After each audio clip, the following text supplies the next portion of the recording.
Picture this. You are a 13-year-old boy named Marcus, standing in the marble atrium of a Roman villa in the year 96 AD. The morning sun streams through the open roof, casting geometric patterns across the polished floor. You wear a simple white tunic, and your dark hair has been carefully oiled by the household slaves. Today feels different, though you cannot understand why. The other servants move with unusual haste, their eyes avoiding yours as they prepare for visitors.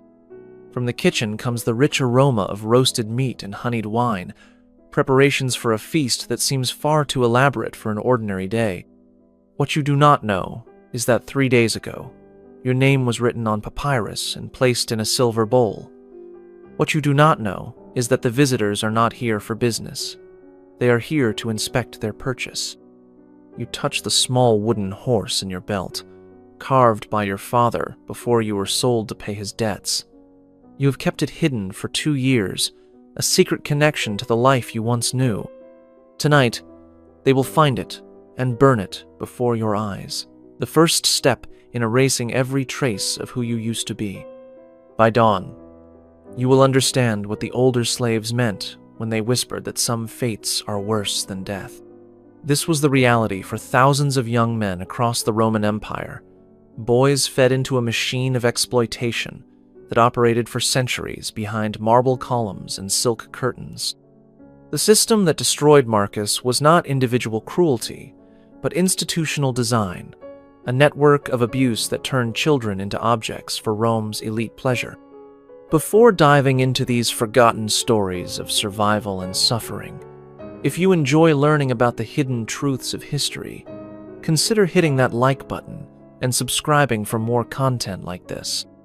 And please, comment below to let me know where you are listening from. I find it incredible that we are exploring these ancient stories together from different parts of the world, connected across time and space by our shared curiosity about the past. The Roman Empire controlled over 5 million square kilometers and 60 million people, but behind its architectural wonders lay a darker foundation built on human suffering. Conservative estimates suggest that over 800,000 young men served as male concubines throughout the empire's history, their lives consumed by a system that treated human beings as renewable resources for elite entertainment. The practice was not hidden by Roman standards. Wealthy citizens openly competed to acquire the most beautiful young men, displaying them at dinner parties like living artwork. The finest specimens commanded prices equivalent to an entire year's wages for a skilled craftsman. A particularly prized boy from Greece or Egypt might cost more than a small villa, his value determined by factors that reduced human worth to a catalog of physical attributes. The true horror lay in the systematic nature of the trade. Across the empire, specialized markets operated with commercial efficiency. In Rome's slave market near the Forum, young men were displayed on raised platforms while buyers examined their teeth, tested their reflexes, and evaluated their potential for various forms of service. Sellers maintained detailed records of each boy's origin, age, and previous training, treating human inventory with the same attention given to livestock. The economic incentives reached into every corner of Roman society. Poor families facing starvation could sell their sons for immediate payment, often justifying the transaction as giving their children opportunities for advancement. Raiders and pirates knew that young male captives commanded premium prices, making them priority targets during military campaigns. Even legitimate merchants supplemented their income by identifying promising boys in distant provinces and arranging their transport to urban markets. What made the Roman system particularly devastating was its integration with the empire's legal structures. Unlike common slaves who retained some basic protections under law, male concubines occupied a gray area where their master's desires took precedence over any consideration of their welfare. They could not seek help from authorities, could not form relationships with others, and could not even own property. Their existence was defined entirely by their utility to their owners. The training process that transformed free boys into compliant concubines was as systematic as any military operation. Specialized schools operated throughout the empire, each developing techniques for breaking down resistance and creating perfect obedience. These institutions studied human psychology with scientific precision, identifying the most effective methods for destroying individual will while maintaining physical attractiveness. The geographic scope reveals the truly industrial scale. Boys were collected from Britain in the north to Egypt in the south, with different regions prized for different qualities. Celtic boys were valued for their fair complexions and fierce spirits that made their eventual submission more satisfying. Greek youths commanded high prices for their supposed intellectual refinement. Germanic captives were sought for their physical strength and exotic appearance. The transportation networks that moved these human commodities across the empire rivaled those used for grain and luxury goods. Specialized ships carried cargo holds full of chained boys across the Mediterranean, while overland routes moved smaller groups through mountain passes. The mortality rate during transport was considered acceptable overhead, factored into pricing like any other business expense. Roman literature provides disturbing glimpses into how completely this system was accepted by elite society. Poets wrote admiringly of particularly beautiful concubines. Philosophers debated proper training methods for young servants. And historians recorded the sexual preferences of emperors and generals as routine biographical details. The suffering of the boys themselves was simply invisible to a culture that viewed them as objects rather than people.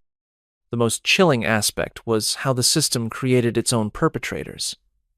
Many overseers and trainers who broke new arrivals were themselves former concubines, who had survived long enough to earn positions of limited authority. Having learned that compliance offered the only path to survival, they became enthusiastic enforcers of the very system that had destroyed their own childhoods. Archaeological evidence from across the empire confirms this scale. Excavations of wealthy Roman villas regularly uncover quarters designed specifically for housing multiple young male servants, complete with chains, locks, and punishment devices. Medical instruments found at these sites suggest that surgical procedures were performed to modify the bodies of concubines according to their master's preferences. Operations conducted without modern medical knowledge or pain management.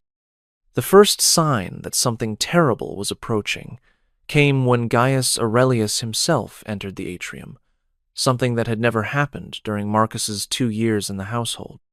The master typically communicated through his steward, maintaining proper distance between owner and property.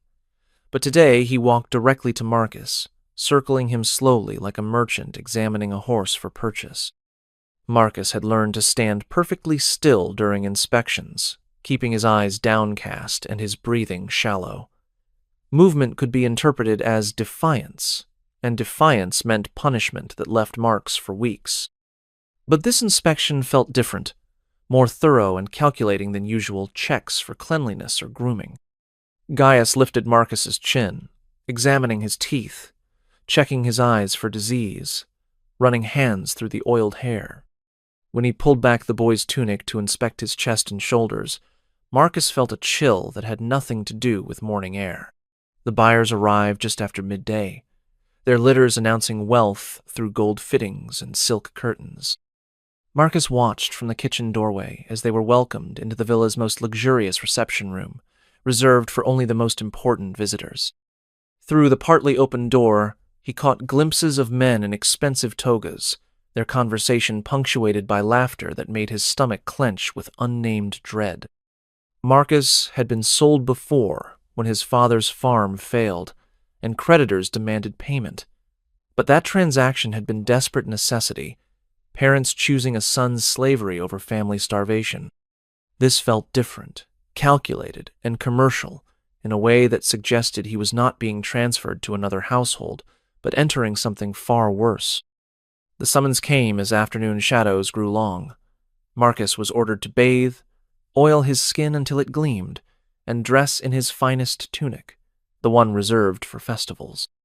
His hair, was arranged in the Greek style that Gaius preferred, with careful curls framing his face.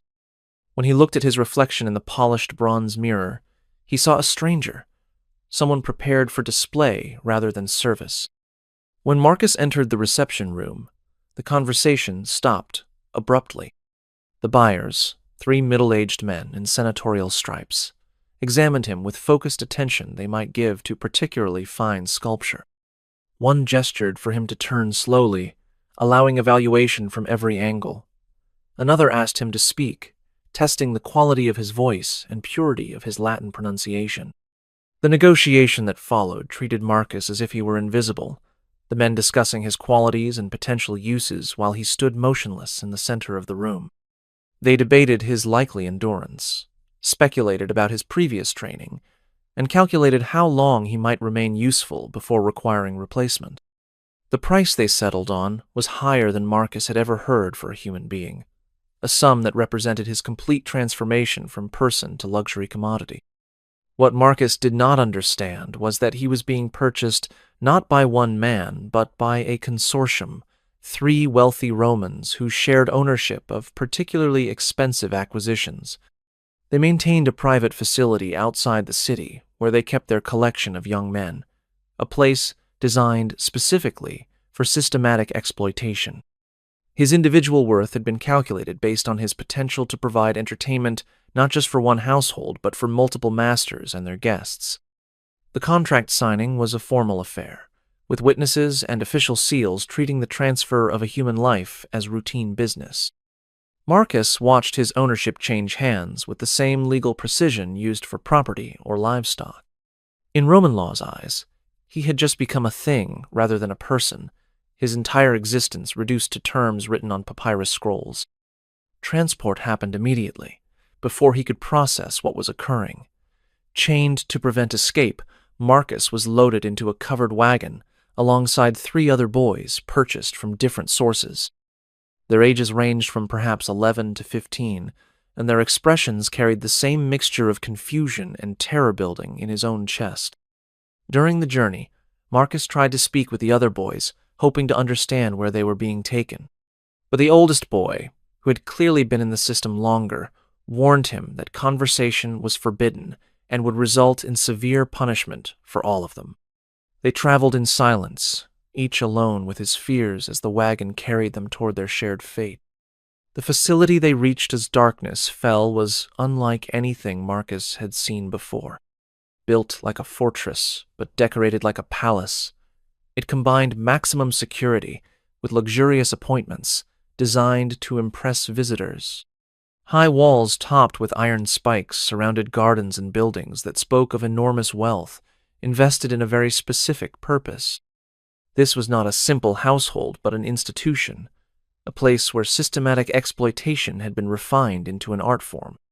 The quarters where Marcus was housed bore no resemblance to normal slave accommodations. The room was luxuriously appointed with silk hangings, comfortable furniture, and even books and musical instruments. But the windows were barred, the door locked from outside, and every surface designed to prevent escape or self-harm. This was a gilded cage, beautiful enough to confuse a young mind about the nature of captivity while ensuring absolute control. Marcus soon learned that luxury was part of the conditioning process. Boys who were treated well became psychologically dependent on their captors, grateful for comfort, even as they were systematically broken down. Gifts of fine clothing, good food, and small privileges created emotional bonds that made resistance difficult and compliance more likely. Training began with seemingly innocent instruction in music, poetry, and conversation. Marcus was assigned tutors who taught him to play the lyre, recite classical verses, and engage in witty dialogue on topics that would interest educated Romans. These skills were presented as opportunities for advancement, ways to make himself more valuable. Only gradually did he understand that he was being trained to be entertaining in ways that went far beyond intellectual conversation. The other boys in the facility provided Marcus with terrifying preview of his own future. The newest arrivals still showed resistance and maintained connections to their former identities. Those who had been there longer moved with careful grace, spoke in soft voices, and displayed eagerness to please that seemed natural until you looked closely at their eyes. The oldest boys, who had survived long enough to earn small privileges, served as both warnings and aspirations. Physical conditioning was integrated into daily life with subtle precision. Marcus's meals were controlled to maintain the slender build that Roman aesthetics preferred. His skin was treated with oils to keep it soft and unmarked. His hair was styled to emphasize youth and beauty, and he was taught to move his body in ways that would please observers. The psychological techniques used to break down resistance were more sophisticated than simple brutality. Marcus was subjected to constant uncertainty about rules and expectations, creating chronic anxiety that made him eager to comply with any clear instruction. He was isolated from supportive relationships while being rewarded for emotional dependence on his captors. Most insidiously, he was gradually convinced that his previous life had been worthless and his current situation represented improvement. Sleep became a weapon in this psychological war. Marcus was awakened at irregular intervals for training sessions or inspections, preventing the rest necessary for mental clarity. Exhaustion made him more susceptible to suggestion and less capable of maintaining emotional defenses against systematic erosion of his identity. The facility operated according to complex schedules that maximized psychological impact, while ensuring boys were always prepared for potential use. Marcus never knew when he might be summoned for inspection, training, or actual service. This constant anticipation created chronic stress that gradually wore down his ability to maintain hope for escape or rescue. Punishment for infractions was designed to be memorable without leaving visible marks that would reduce market value. Boys who showed resistance might be confined in spaces too small to lie down, forced to stand motionless for hours, or subjected to sensory deprivation that left them desperate for human contact. The psychological impact often proved more effective than physical violence in creating compliance. The most disturbing aspect was how the system corrupted normal human relationships. Boys were encouraged to inform on each other's infractions in exchange for small privileges, creating mutual suspicion that prevented supportive bonds. Friendships were discouraged, and any signs of romantic attachment between boys were ruthlessly suppressed through separation or punishment. Marcus watched other boys change during his time in training, their personalities shifting as they adapted to survive. The confident Greek boy who had arrived shortly before him gradually became submissive and eager to please. The defiant Germanic youth who had initially fought every instruction slowly developed the soft voice and downcast eyes that marked complete psychological surrender. The breaking point came not through violence, but through carefully orchestrated false hope followed by crushing disappointment. Marcus was told that his performance had been so exemplary that he was being considered for a special assignment that might lead to eventual freedom. He spent days preparing for this opportunity, allowing himself to believe that his nightmare might soon end. When the truth was revealed that the special assignment was actually his first full service to a client, the psychological impact was devastating.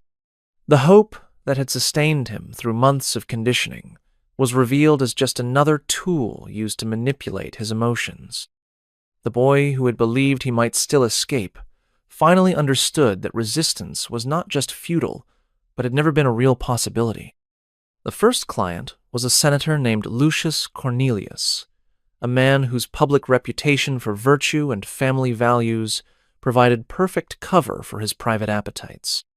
He arrived at the facility with casual confidence of someone inspecting property he already owned, examining Marcus with the same attention he might give to a new horse or piece of artwork. The boy, who had once carved wooden toys with his father, was now being evaluated like livestock by one of Rome's most respected politicians.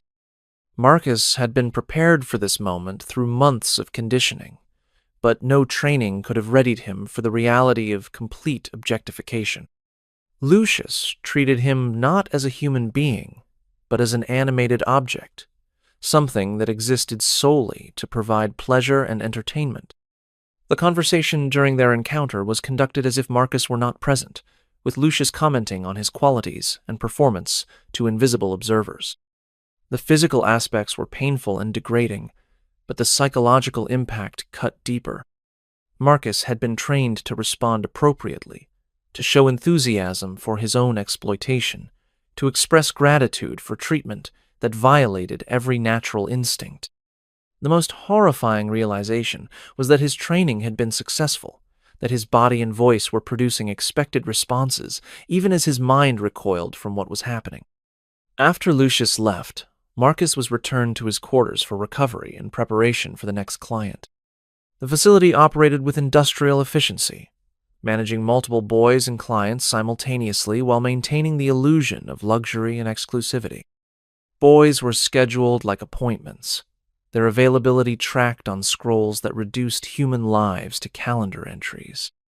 The clients who visited represented a cross-section of Roman elite society. Military commanders took breaks from campaigns to sample newest acquisitions. Wealthy merchants celebrated successful deals by purchasing time with favorite boys. Even respected philosophers and poets, men who wrote eloquently about virtue and human dignity, regularly visited to indulge appetites they would never acknowledge in public. Marcus began to understand that he was serving not just individual perverts, but an entire system of exploitation that reached into every level of Roman society. The facility was not an aberration, but a logical extension of an empire, built on the principle that power entitled its holders to unlimited access to the bodies and lives of those beneath them. The psychological toll of repeated exploitation accumulated like poison. Each encounter reinforced his status as an object rather than a person. Each client demonstrated that his suffering was invisible to those who used him. Each day confirmed that escape was impossible and rescue would never come. The boy who had once dreamed of freedom gradually stopped believing that such a concept could apply to someone like him. Some boys broke completely under this treatment, retreating into madness or catatonia that made them useless for their intended purpose. These were quietly disposed of, their bodies buried in unmarked graves while new acquisitions took their places. The facility maintained careful records of which boys remained viable and which had outlived their usefulness, treating human psychological collapse as predictable business expense. Marcus survived by developing what modern psychology would recognize as dissociative responses, mentally separating himself from his physical experiences while his body performed required actions. He learned to observe his own exploitation from a distance, as if watching someone else endure what was happening to him. This psychological splitting allowed him to maintain a fragment of sanity, but at the cost of losing connection to his own humanity. The hierarchy within the facility meant that boys who survived long enough could earn privileges and even limited authority over newer arrivals. Some embraced these opportunities, becoming enthusiastic enforcers of the same system that had destroyed their own childhoods. Marcus watched in horror as boys he had known transformed into predators themselves, using their knowledge of the conditioning process to help break down fresh victims. As Marcus entered his second year at the facility, he began to notice physical changes that marked his approaching obsolescence. The boyish features that had made him valuable were maturing into those of a young man, reducing his appeal to clients who preferred specific aesthetics of youth. His handlers began discussing his future in terms that made clear his time as premium commodity was ending. The transition from active service to disposal was managed with the same efficiency that characterized every aspect of the facility's operations. Boys who aged out of prime usefulness were typically sold to lower-tier establishments, where they would serve less wealthy clients under increasingly harsh conditions. Some were castrated to preserve their youthful appearance, a surgical modification that often resulted in death but occasionally extended commercial viability. Marcus learned that the average lifespan of a boy in the system was approximately 4 years from initial capture to final disposal. Disease, suicide, and simple wear from repeated exploitation claimed most victims long before they could age out naturally.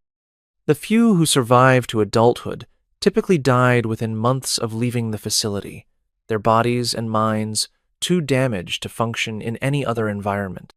When Marcus finally contracted the wasting disease that killed many boys in the facility, he accepted it gratefully as liberation from an existence that had become unendurable. During his final weeks, as fever consumed his body and delirium clouded his mind, Marcus sometimes imagined he could hear his father calling his name across the hills of Gaul. In these moments, he remembered the feeling of sunlight on his face and the satisfaction of work that served a purpose beyond others' pleasure. Marcus died on a cold morning in early spring, his body discovered by guards making routine inspection. His death was recorded in the facility's ledgers with the same clinical notation used for all such events. Inventory reduced by 1 unit, replacement required from current stock. The boy whose wooden horses had once galloped across imaginary battlefields was disposed of like broken furniture. The ledger that recorded Marcus's death was discovered 16 centuries later by archaeologists excavating the ruins of what had once been Rome's most exclusive facility for male concubines. The dry notation of his final disposal was surrounded by thousands of similar entries, each representing a young life consumed by a system that operated with bureaucratic precision in the service of unspeakable cruelty. Modern forensic analysis of the burial site revealed evidence that confirmed historical accounts of systematic abuse. The skeletal remains showed signs of malnutrition, physical trauma, and stress patterns consistent with chronic psychological torture. Many bodies bore evidence of surgical modifications performed without modern medical knowledge, procedures designed to enhance commercial value at the cost of humanity. The most chilling discovery was the scale revealed by archaeological evidence. The facility had processed an estimated 3,000 boys during its century of operation, making it just one node in a network that spanned the entire Roman Empire. Conservative estimates suggest that over 200 similar institutions operated throughout Roman territory, consuming human lives at a rate that challenges modern comprehension. The client records found in sealed chambers provided names that shocked classical historians.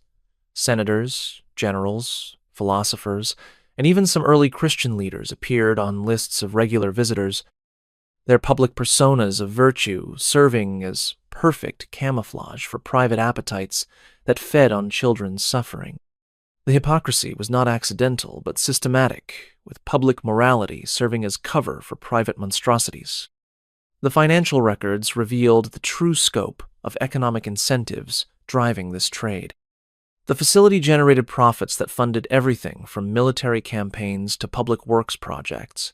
Its success measured in architectural marvels built with money earned from systematic torture of young men. The Pantheon itself was partly financed with gold earned from human suffering, its magnificent dome standing as eternal monument to the cost of Roman grandeur. Archaeological evidence suggests that the facility operated until the mid-2nd century AD, when changing social attitudes finally made such blatant exploitation more difficult to maintain publicly. But rather than ending the trade, these changes simply drove it further underground, creating a shadow economy that continued to consume young lives while maintaining plausible deniability. The fate of Marcus, recorded in a single line of Latin text, was multiplied thousands of times in ledgers that documented the facility's operations. Each entry represented not just statistical death, but destruction of an individual human being who had possessed hopes and dreams before being fed into a machine designed to transform children into profit. Marcus was one of an estimated 800,000 young men who suffered this fate across 5 centuries of Roman imperial dominance.